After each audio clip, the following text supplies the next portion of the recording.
Assalamualaikum warahmatullahi wabarakatuh.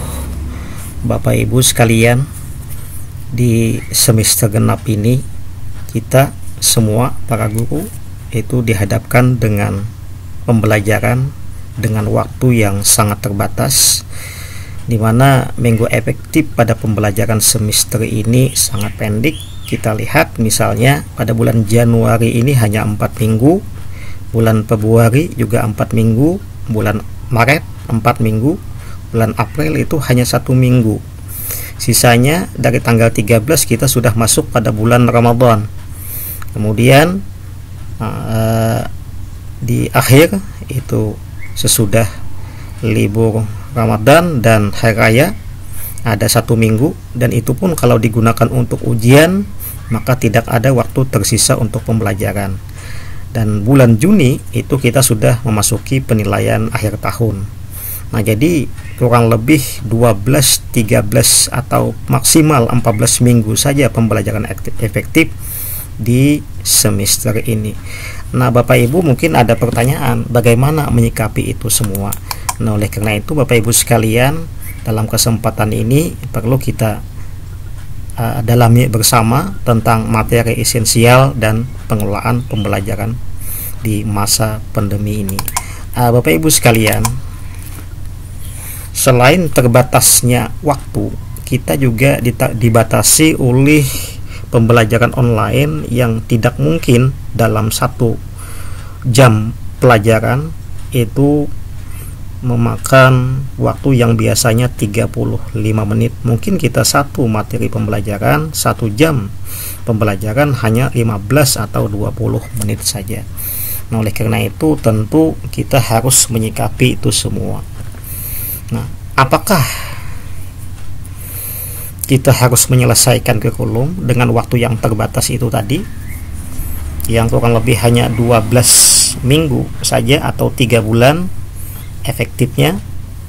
Nah, Bapak Ibu sekalian, kepala madrasah di madrasahnya masing-masing sebenarnya sudah menyusun dokumen 1 KTSP masa darurat, yang di situ sebenarnya harusnya ada mencantumkan materi esensi, materi-materi apa saja, kadi-kadi apa saja yang disampaikan pada masa pandemi ini, sehingga tidak mesti semua mata pelajaran, tidak mesti semua kadi pada mata pelajaran harus disampaikan, tetapi ada prioritas, ada pilihan-pilihan.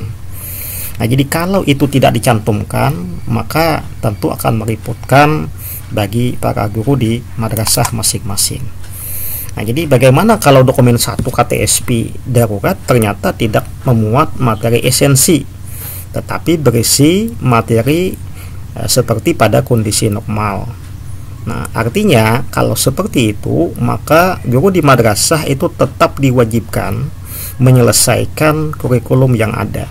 Nah, padahal tadi sudah disebutkan waktu sangat terbatas, hanya kurang lebih 3 bulan atau 12 minggu efektif, ditambah dengan 1 jam pelajaran yang diminimalisir lagi dengan keterbatasan karena online. Nah, oleh karena itu memang harusnya KTSP dokumen 1 itu memuat materi esensi.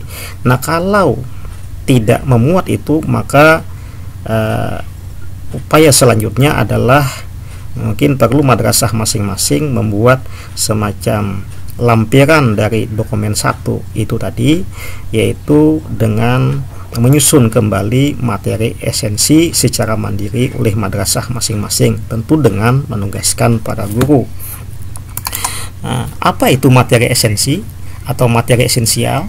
Nah, materi esensial itu adalah materi prioritas yang harus disampaikan dalam pembelajaran.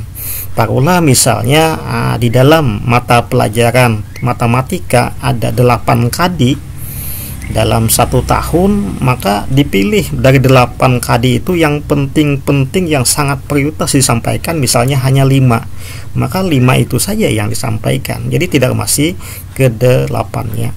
Nah, tetapi itu harus tertulis, bukan asal pilih saja. Jadi artinya ada dokumen, ada dokumentasi terkait dengan pemilihan prioritas itu tadi. Sehingga ketika kita menyusun penilaian akhir tahun atau penilaian akhir semester, kita mengacu kepada materi esensi itu. Nah, jadi materi esensial itu adalah materi pilihan. Jadi berdasarkan analisis guru sendiri, yang mana yang penting di dalam pembelajaran untuk disampaikan. Jadi tidak mesti semuanya. Nah, tetapi itu harus memang ada dokumen tertulisnya. Nah, berikut contoh hasil pekerjaan kelompok guru. Jadi bagusnya memang guru secara kelompok mengerjakan, membuat atau menyusun materi-materi esensi. Nah, untuk mata pelajaran umum sebenarnya sudah dibuatkan oleh Diknas. Jadi silahkan Kementerian Pendidikan Kebudayaan sudah membuat, silahkan download sendiri masing-masing, itu sebenarnya bisa mengacu ke sana. Tetapi oleh madrasah, oleh sekolah, silahkan itu dianalisis kembali apakah sesuai atau tidak, karena boleh secara mandiri madrasah masing-masing untuk membuat atau menyusun materi esensi. Nah, ini untuk mata pelajaran umum tematik, ini PPKN kelas 1. Nah, kita sudah tahu ada KD pengetahuan, ada KD keterampilan. Nah, di sini ditambah satu kolom lagi materi esensi. Nah, di sini ada ini kalau ini per tema. Jadi boleh nanti formatnya per tema atau khususan per mata pelajaran, terserah saja. Yang penting nanti ada di sana KD-nya. Kemudian mana materi esensialnya. Nah, di sini ada KD pengetahuan, KD keterampilan, materi esensinya.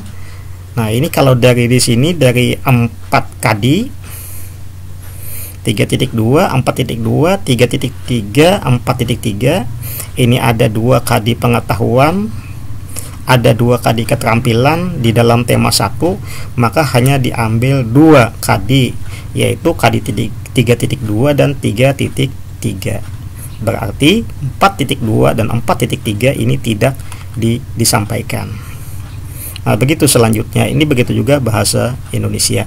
Nah, ini contoh saja. Jadi tidak mesti formatnya seperti ini. Tetapi bagusnya memang di sini ada nanti memuat materi esensial. Nah, boleh juga seperti ini. Ini matematika kelas 4. Dimasukkan semuanya di sini. KD-nya. Ini ada KI-nya, kemudian ini ada KD-nya 3.1, ini 3.1, ini 4.1-nya. Ini pengetahuannya, ini keterampilannya. Nah, kemudian dari sini kita tentukan yang esensial. Nah, di sini oleh guru yang dimasukkan dalam esensial adalah 3.3 dan 4.3. Nah, jadi ini yang esensial, kemudian 3.4 dan 4.4 ini esensial. Jadi ini yang esensial, sementara 3.1, 4.1, 3.2, 4.2 tidak termasuk esensial. Nah, ini juga contoh format untuk menentukan esensial. Jadi boleh juga seperti ini atau bentuk lain. Nah, ini contoh PPKN kelas 5. Disebutkan di sini KD pengetahuannya, kemudian KD keterampilannya, kemudian di sini dipilih materi esensinya. Jadi di sini 3.1, 4.1 tidak dimasukkan. Nah, 3.2, 4.2 juga tidak dimasukkan dalam materi esensial. Nah, artinya materi esensial inilah yang nanti yang disampaikan oleh guru dalam pembelajaran selama masa darurat ini. Nah, ini contoh mata pelajaran agama Quran Hadis kelas 1. Ini ada 3.1, 3.2 pengetahuan, ini 4.1, 4.2 keterampilan. Lalu dari keempat KD ini dia tentukan materi esensialnya adalah menulis dan melafalkan. Berarti ini keterampilan huruf hijaiyah beserta tanda bacanya. Jadi di sini tidak ada pemahaman, tidak ada materi memahami atau membaca atau memahami Al-Fatihah, tetapi hanya menulis dan melafalkan. Jadi boleh seperti ini. Jadi ditentukan dulu, ditulis dulu KD-nya, kemudian tentukan materi esensialnya. Jadi silahkan guru berkreasi, dianalisis sesuai dengan analisisnya mana yang harus disampaikan pada semester ini. Ini semester contoh yang semester lalu. Nah, ini contoh lagi untuk SKI. Disebutkan di sini KD pengetahuannya, ini pengetahuan, ini keterampilannya di sebelah sini, ini 3.1, ini 4.1. Nah, kemudian yang dianggap esensial adalah 3.1, 4.1 ditulis di sini. Nah, berarti 3.2, 4.2 tidak ditulis, berarti ini tidak termasuk esensial. Nah, boleh seperti ini. Artinya nanti ketika mengadakan penilaian, maka yang dilakukan penilaian adalah hanya KD esensial saja. Nah, ini dalam rangka tadi menyikapi terbatasnya waktu pembelajaran. Nah, Bapak Ibu Madrasah Binaan, kami sebagai pengawas pembina meminta Bapak Ibu melakukan penyusunan materi esensial sesuai dengan pembagian tugas pada presensi pembinaan yang nanti akan kami sampaikan, madrasah-madrasah mana, kemudian mendapat tugas apa, sehingga nanti kita semua memiliki materi esensi pada semester ini. Demikian, terima kasih. Assalamualaikum warahmatullahi wabarakatuh.